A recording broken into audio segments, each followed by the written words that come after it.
So the first set of questions are around the topic of depersonalization and disassociations. Typical questions are, I feel so separated from myself. How can I ground myself more? Or when talking to others, I sometimes zone out or trance out. It's hard to focus on them, it's hard to focus on what they're saying, and it's hard for me to say what I want to say. Or questions like, I don't seem to have any emotions, or I feel flat or numb. Or when I'm triggered, I turn into a different person and behave in ways that I don't feel are like me. Well, to be honest, I think disassociation is quite natural. It seems to be what people do if they don't have anxiety. They unknowingly step into it all the time. If you say to them, aren't you scared to do that aren't you scared to do that thing? They'll say, well, yeah, kind of, you know. And they sort of put their arm out, sort of implying that there's a part of them that's scared, but they've detached from it and they're ignoring it. Can you see what I'm trying to say? And I'm trying to get you to have this same behavior, only to do it consciously and with awareness, maybe even to choose to dissociate. If we go back to the metaphor that I've been using, you know, the horse and the rider, okay? The rider can be calm, your observer, your soul, whatever language you're comfortable with, even if the horse, your body, your mind and your brain aren't calm. This is dissociation. This is depersonalization. We're stepping away from the old story of you, who you think you are, who you were trained to be, and who you think you ought to be. I think the trick is to stop thinking that the mind is you, okay? Because it's not. You have a mind. You are the observer of the mind, and you are the one who's listening to the mind. Another way of saying it is the mind is of the brain, and the brain is of the body, and you are the observer. But to make that transition, you may need a template or a model to follow. So I'd like to share with you what worked for me. Yeah. For me, it was to consciously decide to divide my mind or my ego into two separate parts. The first part was my legacy ego from my old mind, brain, body, horsey, and I just called that the old me ego mind. That old part that tried to keep me safe by avoiding conflict, by staying in, by being careful, by worrying. Effectively, it was my little 8-year-old, doubtful, pessimistic, cynical. And of course, it was the part with all my old anxiety programming and OCD stories. So then I began to consider, to form, to develop, to create another more conscious, new me, ego mind, that would be braver, more honest, more courageous, more practical, more trusting, more optimistic, and which had a totally different set of attitudes. And you could also, a new set of sounds and movements. And these are loosely what I call out-breath sounds and pointy movements. Things like, that could be interesting. Or we could go, ooh, that looks fun. Or, I got an idea. Whereas the old me ego mind had more in-breath sounds and sort of defensive and twitchy movements. Like, no, stop, oh, I can't do that, that won't work, no. Of course I'm exaggerating, but can you sort of see where I'm going with this? A sharp intake of breath, that invokes the startle response, and a slow out breath, that invokes the rest, digest, and repair responses, the good ones, the ones that recharge your body and repair your body. I think that if you're going into action, you want to be tricking the body as much into calmness as possible, and then accepting whatever discomfort is left over.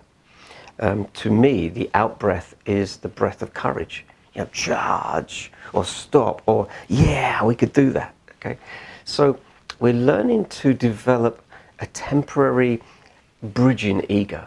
that takes us from the mind of the horse, you know, the old you, over to a new mind, okay? The mind of the rider, the mind of an adult mindset, you might say, okay? Which is powerful, which is optimistic, has attitudes that are life enhancing, that are positive, has intentions that you've chosen to attempt to live up to. Now, of course, we're still using our ego, you know, the horse's ego, to do this with. So it's a bit of a game, but I think it's a very useful game to play nevertheless. I hope this is making a little sense. We are detaching from the concept that you are your mind, that your mind knows what's best for you, or that you even need a mind. We all know that in an emergency, we just react, you know. We just do our best. We just instinctively respond without thinking. Why? Because there's no time to think. Like if you're driving and an incident occurs and you take immediate, evasive action, you don't think about it, okay? There wasn't enough time to think about it. You just responded. And if that response was good, the ego steps in and takes credit. Says, well, how cool am I? But if you messed it up and crashed, then the ego tries to separate from that responsibility by calling you an idiot. And as I mentioned in earlier videos, Einstein famously said something like, the mind is a very poor master, but a very useful servant. So what I'm suggesting really is, can observer you orientate your awareness to the mind when you need to think about something, and then when you don't, can you place your conscious awareness elsewhere and ignore all its unconscious ramblings? Or perhaps another way to look at this is, because it's always now, and here's the next now, and the next now, and the next now, are the thoughts of the mind about the past, the now, or the future in any moment? Because only one of those is actually based in reality, which of course is the now. In every new now, and it's always now, you can be anybody or anything that you want to be. And will you be listening to the old ego mind stories or the new ego mind stories? As I've said before, your past does not have to define who you are or what you do in this moment called now. Yet it is what you do in this moment called now that will influence your future, not whatever you did or happened to you in the past. Plus, of course, what you do in this moment now will become your future past memories. I hope you can see how powerful this is. Let me put it another way. If when you die, the body or your little horsey perishes, and the formless other part, your soul, moves on, in that moment, there will be a detachment, a depersonalization, a disassociation. Therefore, why can't you make that distinction now, in the middle of your life? And if you're smart, you'll learn how to stop. You'll learn how to hop, okay, between both aspects, the body or the mind, or the observer of the mind.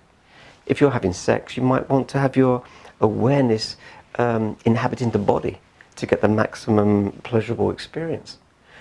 If you're in pain, maybe you want to detach your awareness back to the formless observer. Let the pain be the body's problem and not yours. So can you see that if you're resisting detachment, if you're resisting disassociation, if you are rushing to get back into the body, clinging on to who you think you ought to be, then just maybe you're limiting your ability to grow. Now, for those of you who really zone out, really trance out in the middle of a conversation, okay, there is usually, but not exclusively, some sort of past trauma, shock or injury from a severe or life-threatening happening. And although I'm not a fan of labeling things, post-traumatic shock or PTSD is as good a description as any other for this particular topic. It's as if our unconscious mind, our little 8-year-old, our protective personality, ego, puts some space between our conscious mind and the true memory of the story, which is stored in the unconscious mind. Plus the pain, the repressed anger, and the stuck energy from that trauma may be trapped in the body, in the atomic energy battery, compressed and ready to explode out in any given opportunity. which of course is actually a good thing, though because it feels like anxiety, anger or rage, we often in error try to keep everything held down. I remember a man telling me about an abusive event he experienced in his childhood, and he said, even though as it was happening to me, it was as if I detached so much from my feelings and so much from my body that it was like it was happening to somebody else. You know? It was somebody else down there, not that boy, that me. It's as if the unconscious mind says, that was so horrible. We don't ever want you to feel that way again. So we'll hide the reality of what happened from you, okay? Or change the story of what happened. And if it seems like a similar situation is happening again, we will just automatically detach you from your body and that pain, just in case. So the unconscious mind pulls your awareness from your feelings and into your mind, where you may get hooked into a tranced out, foggy mind state. You may not be able to concentrate on what you want to say, or you may react surprisingly by getting angry or becoming submissive, or perhaps feeling socially very, very awkward. Like I keep saying, your little 8-year-old is stepping in, overwhelming your conscious mind, trying to keep you safe. It pulls you away from life, but is it the right kind of safe for you now in your life as an adult? Remember how anxiety works. It's fight, flight or freeze. And of course here we are talking about the variations of the freeze response. So if you're experiencing depersonalization or dissociation, here are some of my top suggestions. Firstly, you may have some past trauma that needs working through. Perhaps you know about that trauma, or maybe it's unconsciously hidden, like I discussed in video 15 part 2. And by following that meditative body work, we can learn to access and release those traumas, thus interrupting the mind using dissociation as a safety tool. Plus, keep an open mind that of the concept that although you consciously think you may have dealt with past uncomfortable life issues or accidents, maybe you unconsciously haven't. Now, one really good technique for releasing those traumatic memories and stuck energies is something called EMDR. It's eye movement desensitization and reprocessing. And I would really recommend anybody who has some past trauma to find a good practitioner of EMDR and have a few sessions with them, because the results that you can find can be very, very quick and very, very profound. And if we dig deeper, an interesting question to ask ourselves is, could it be that dissociation could be consciously used to enhance the quality of our lives? Let me give you an example. During a presentation, might it be more beneficial to not worry about the body's nerves by consciously deciding to detach from our feelings and by being more aligned with our thought processes in that moment? As I said before, during sex, to be fully engaged with the body's emotions, and also to be able to utilize the mind's ability to fantasize, whereby you're learning how to do both simultaneously. Could we lessen our current fear of feeling depersonalization by practicing how to jump from settler to warrior to nomad? Like I've said before, expanding our repertoire of who we are, how we feel, and what we do in any particular moment. For example, it's easier for a warrior to separate from their emotions, thus enabling them to take control of a situation or take action. I guess what I'm trying to say is, you don't need to get too identified with either your thoughts or your feelings once you start to move through past traumas. You can choose consciously in any moment whether thinking, feeling, or just taking action is the best for you, regardless of which states of mind or which states of bodily emotions are being automatically proposed to you by your past conditioning. Now, dissociation commonly brings on social anxiety due to a fear of what others might think of you if you were to zone out, or if you were to freeze, or if you were to suddenly get angry, or if you lose the topic of what you're thinking about or talking about in a conversation.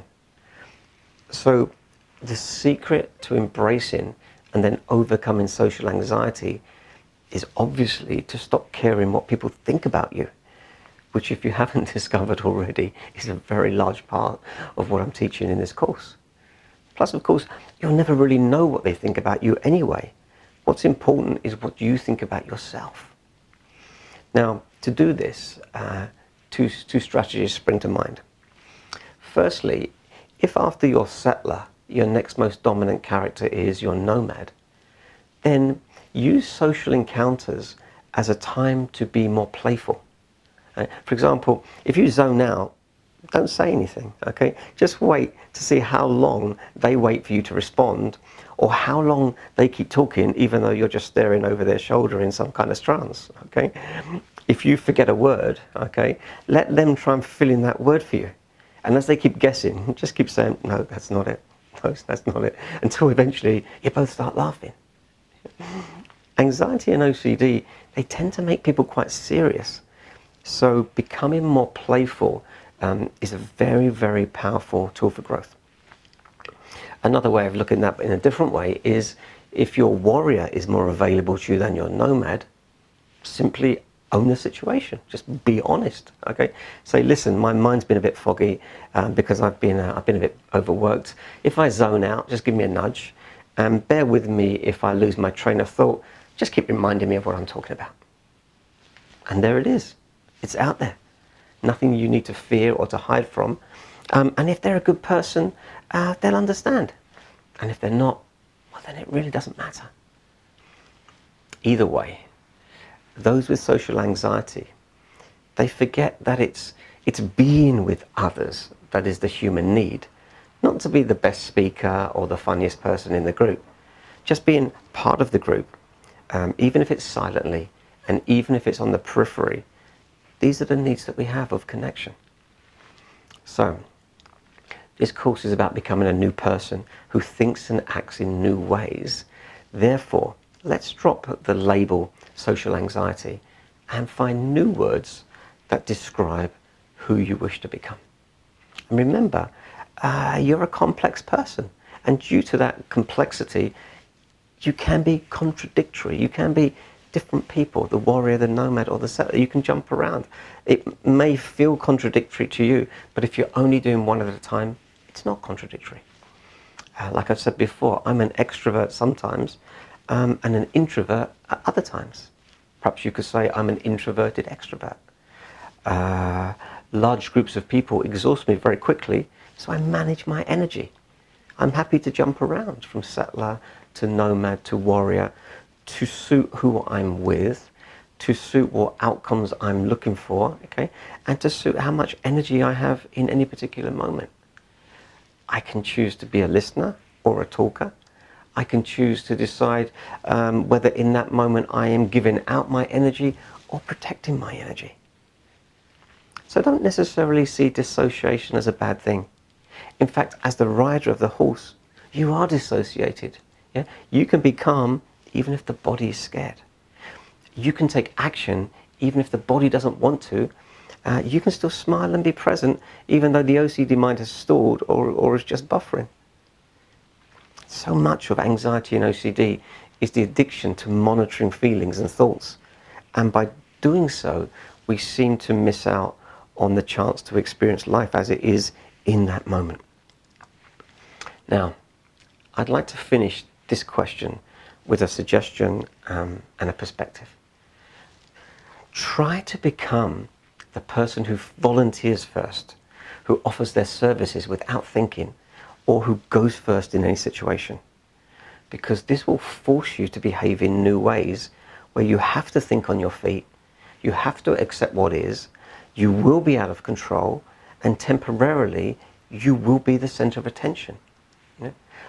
I think the simplest way of doing this is at a meeting where the leader says, let's go around the table and introduce ourselves. Who wants to go first? And you just put your hand up and say, me.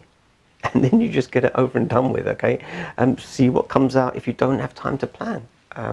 At worst, you'll bumble, but nobody cares because they're just happy that they didn't have to go first. And at best, you'll surprise yourself with what comes out when you just trust yourself and don't overthink everything. Which is, of course, is what I'm teaching here. It's what I'm teaching you to do.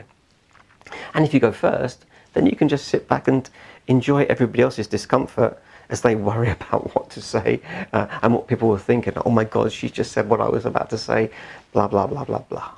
Actually, it can be really funny. Acknowledge, too, that by going first, your behavior will have set up a virtual reality story in the minds of those around you, which will affect how they will interact with you in the future. Yeah. Oh yeah, she's the confident one that volunteered first. Perhaps see some of your actions in life a little more like removing a sticking plaster. You could rip it off slowly and go through lots of anticipation, fear and pain, or you can just rip it off and get it over and done in an instant. One uses lots of energy and the other hardly any. And my last comment in this section is about our feelings. Are we reading too much into them? You could be sad and go and cut the grass. Yeah? You could be happy and go and cut the grass. You can be exhausted but still go out and cut the grass.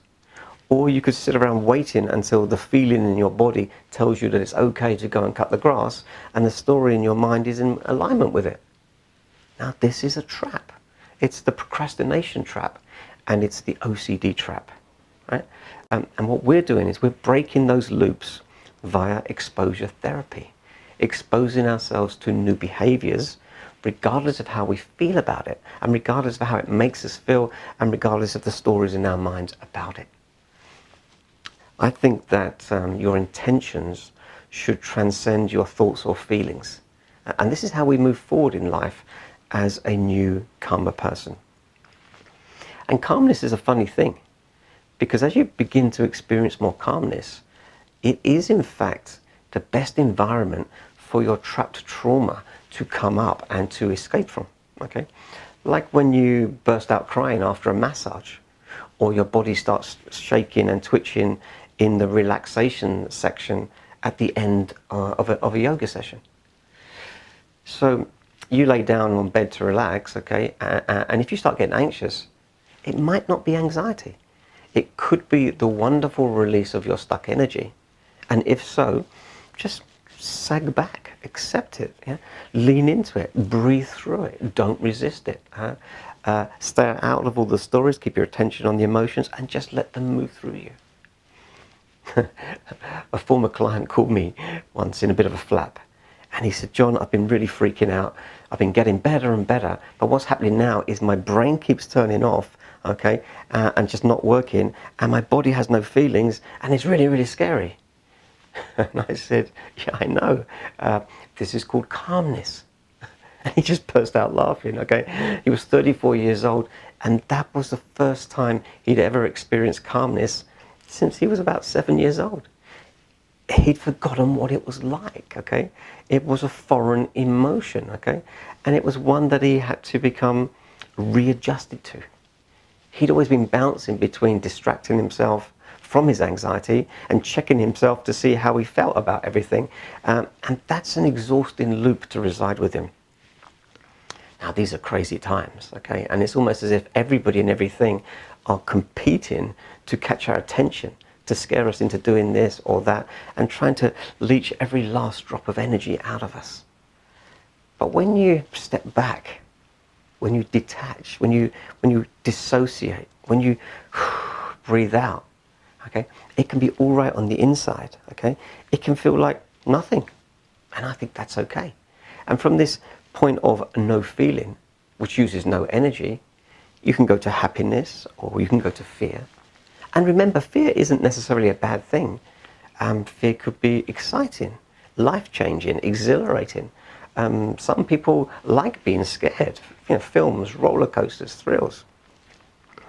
But know this, every emotion uses energy, and I would really suggest that you use your energy wisely.